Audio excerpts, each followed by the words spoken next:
With the pandemic that came upon us, the rise of video conferencing tools like Microsoft Teams and Zoom has led to more aspects of the sales conversation to occur virtually. And what began as a crisis reaction has evolved into the new normal. But how normal is the new normal? We're talking about how the strong shift from in-person to virtual selling has transformed B2B sales experience. Virtual sales enablement, new organizations, KPIs, everything is evolving. In the Virtual Selling Podcast, we address these issues in depth twice a week with the experts and leaders of these transformations, heads of sales, sales ops, and sales enablement of the most innovative companies in the field. This podcast is sponsored by SalesDeck.io, the new SaaS platform to make your customer meetings more engaging and better prepared. Find out how you can shorten sales cycles, convert more leads, and increase customer engagement. Virtual selling is here to stay, and so is SalesDeck.io.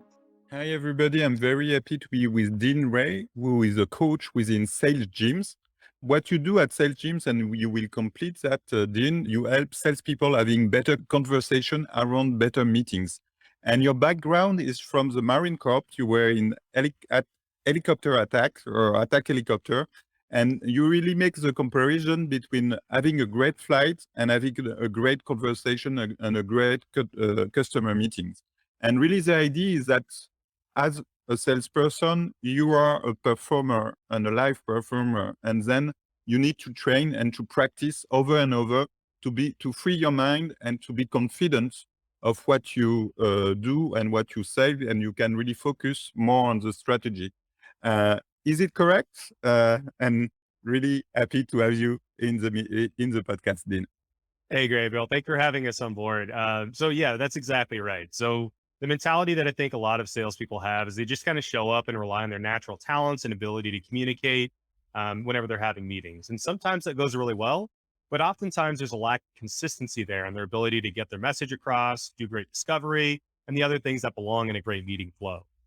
So yes, with my background in the Marine Corps, that's kind of really what drew me to Sales Gym and that philosophy was I knew that I personally was not prepared for a lot of the flights I was jumping into when I first started flying. But once I started doing some drills, getting really, really good at what we did internally inside the aircraft, that freed my brain up to focus on what was actually happening outside and what the mission was. And I should have got that revelation long before, because growing up, I played piano, I played all kinds of sports, and there was a lot of drilling that happened within those particular capacities. But for some reason, it never clicked in my mind that when you're in a sales role or a client-facing role, you should probably be doing the same thing to ensure that you're consistent and you feel confident and good when you're going into meetings. Great. I love that. Before we go to our conversation about storytelling, which is a great subject too, do you want to share with us a fun fact? Yeah. So whenever I was in the Marine Corps, one of the things that we got to do a lot was fly all around Southern California because I was at Camp Pendleton. So this went from things like flying over Coronado Bridge whenever I was in San Diego, and then flying down through LA, flying over Disneyland. And one time we actually landed on top of LAPD. We had all the That's cops great. come out there taking pictures of us and stuff as we were landing on there. And we almost blew one of their helicopters sideways that was sitting on top of the building as well. So pretty interesting experience getting to do things like that as somebody in the early 20s. Great. So one of the topics that we want to address together is really about storytelling, that you really think that storytelling is really important in sales and really important in your normal communication also with people. Can you tell us about storytelling? What do you have in mind? Yeah. So whenever it comes to storytelling, like first off, we've probably all been in conversations with people who are exceptional storytellers. And they're generally the people who are the life of the party when you're going out and you're with friends and family. They tend to kind of keep the conversation revolving around them. And everybody leaves those conversations feeling good and energized. On the other hand, we've all seen bad storytellers where they just start telling a story, doesn't really go in any particular direction, doesn't really have a point, kind of dies out. It creates a lot of awkwardness and just unpleasantness in those conversations. And so that's something that really stands out in the personal world. So whenever it comes to the professional world, though, storytelling is a great communication tool. You see politicians, CEOs, all kinds of other people telling stories to make their points. And that's because we as humans, we connect with good storytelling. To get a story right, there's a few critical elements that really need to be there, regardless of what context we're talking about. So the first thing that happens is the problem, right? So what's the tension in the beginning that causes action in the story? If you're talking TV shows or whatever, you're thinking of, in The Hobbit, whenever Smaug comes down, you have the dragon come and take over the town. And it's a real big problem they've got to deal with, right? So that's can kind of be the initial stage, is that problem that draws everybody in and gets people to recognize something needs to be done. And the next piece is the decision, right? So the decision made is, with the dragon comes into town, the knights jump on their horses, they grab their swords, they get ready to go to battle, and they're going to do something about this problem.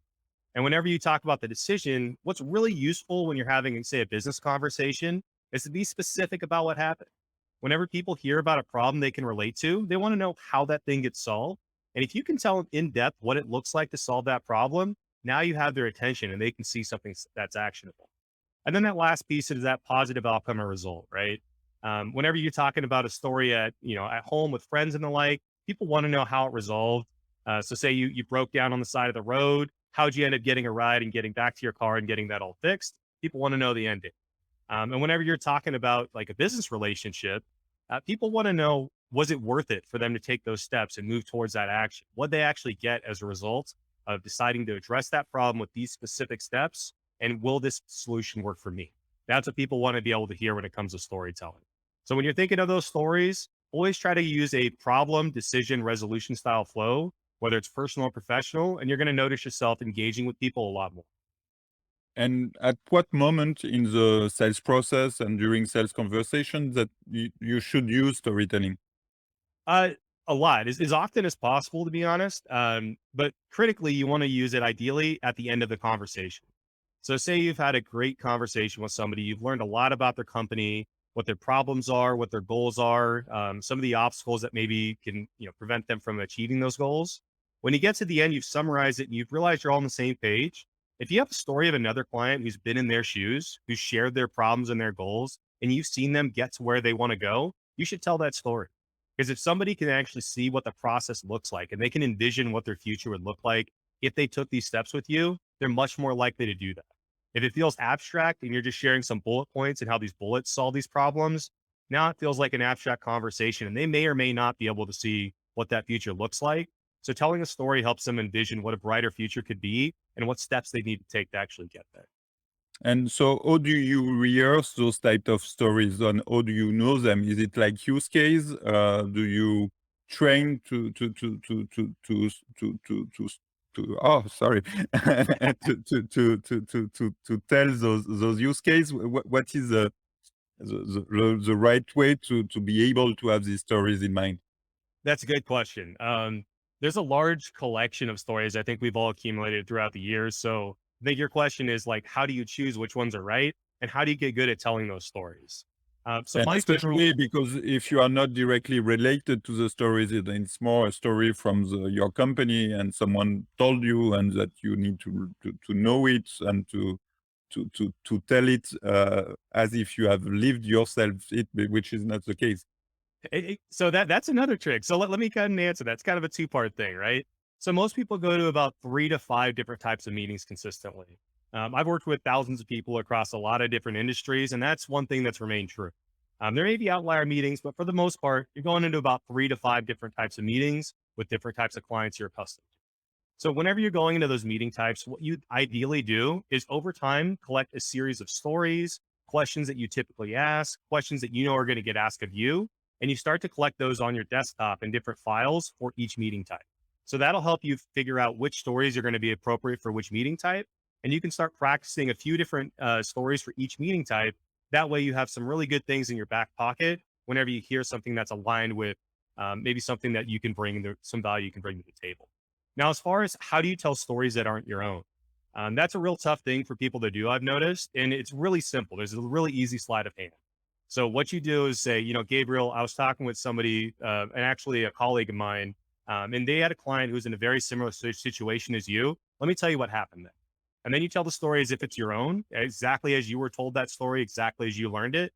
And at the end, if you start asking me for more details, it's as simple as saying, Gabriel, that was actually one of my colleagues. I don't have a lot of extra details there, but that's just kind of what they told me was going down in that situation.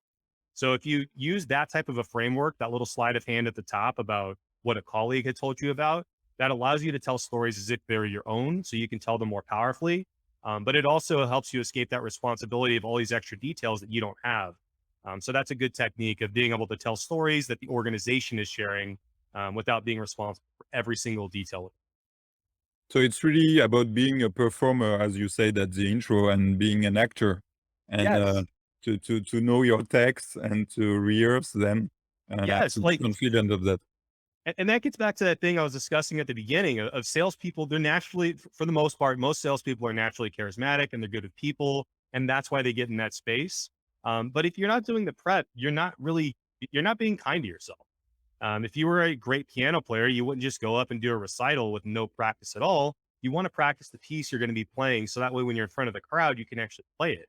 And to think of a little bit less rigidly, say you're a jazz musician and you're allowing yourself to kind of riff and move in a lot of different directions. The only way you can do that is if you get really strong at the fundamentals of how you're playing and the different types of chords and scales you're bringing together. Once you're getting really, really good at that, you can adjust on the fly and make some pretty creative things that are different every time. But if you don't practice those fundamentals underlying that actual playing, you're not going to be able to do that. So a lot of people don't want to practice for meetings and stories and the like because they don't want to come off as inauthentic, which is completely understandable. But the key is if you practice something a lot and you get really, really good at it, you're going to come off as authentic because you can be your genuine self. You're not rehearsing a script and memorizing every word. You're just more or less remembering what happened in those situations and you're just organizing your thoughts more consistent. That's all it is.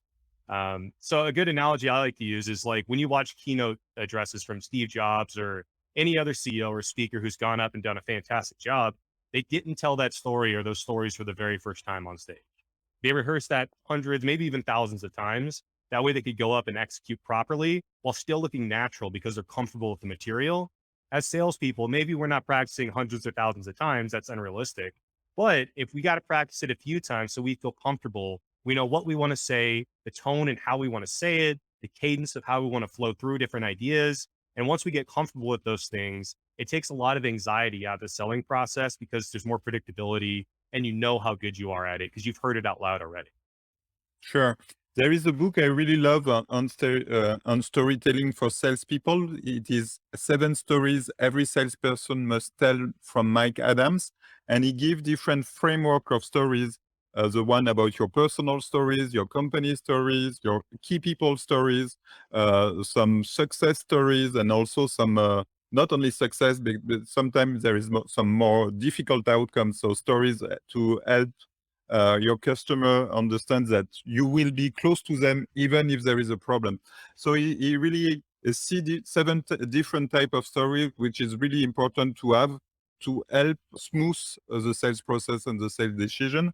And for those that speak in French, which is not many here, we have made a book which is Q2C selling in French that address also this topic of storytelling and having different scenarios of different stories at different moments of the sales process and sales conversations. That's really a very interesting topic, and it's very true. And you know, I'm a marketing agency founder. We talk a lot about storytelling within marketing, uh, and not enough within sales. And I think it's much more efficient to do some storytelling in sales than in marketing, because when you are a human, it's much more easy to share a story than when you are a company.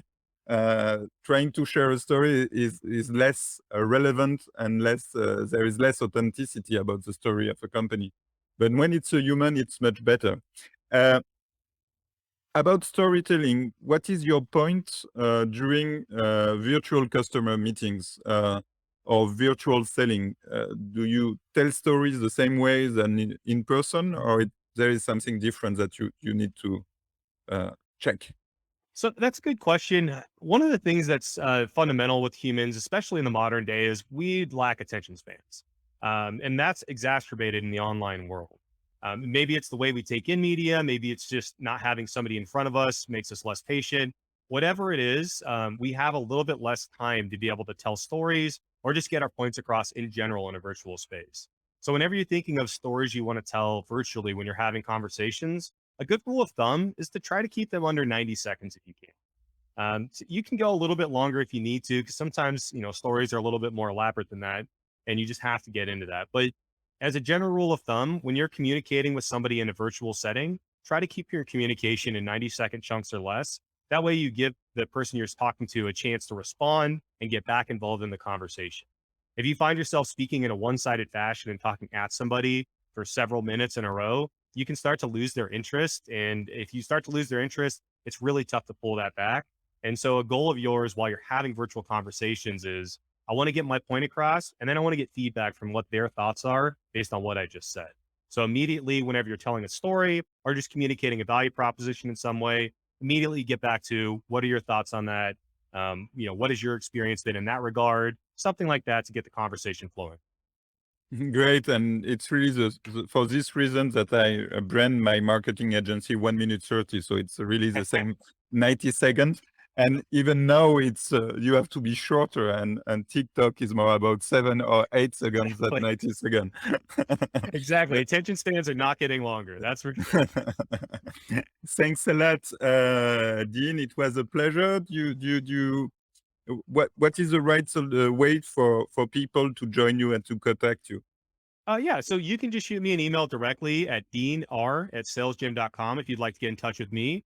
But if you're just more curious about storytelling and our general philosophy, if you go to salesgym.com, we actually have a few white papers that are built around what our training philosophy is. And our founder, Mike St. Lawrence, actually just produced a book, and it has a lot of the underpinnings of our philosophy in there, as well as some ideas on storytelling. And I know you for sure you can download the first 3 chapters for free.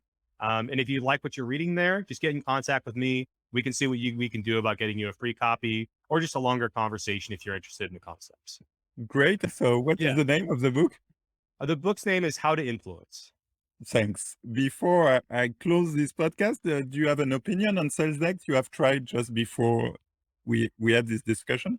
Yeah. So one of the things that we really, really focus on is obviously practicing and getting good at these different stories and sequences. And the reason why we do that isn't so we can memorize a script, because scripting just doesn't work. It's all about being able to organize your thoughts. And once you organize your thoughts, you can always go toward an effective point. And I think that SalesDeck is a really good way of organizing somebody's thoughts. People often are good at maybe organizing a 3 to 5 minute segment of a conversation, but it's really tough to organize a 30-minute or a 60 or 90-minute meeting. So using a tool like SalesDeck would be a really good way of organizing what's actually happening within a meeting flow. It'll keep your brain on track and ensure that you're getting to productive things that people want to talk about.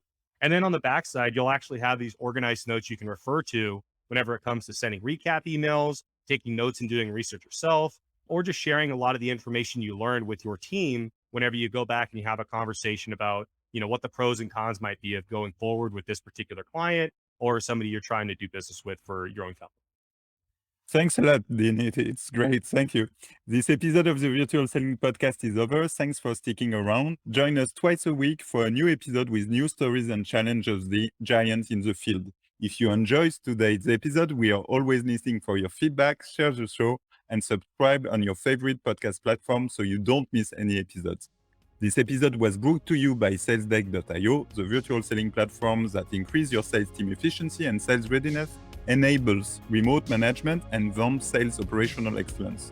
Book your SalesDeck.io demo today to discover how you can close more deals with engaging and better prep customer meetings. Thanks a lot, Dean. It was a pleasure. Thank you. Always a pleasure. Thank you, Gabriel.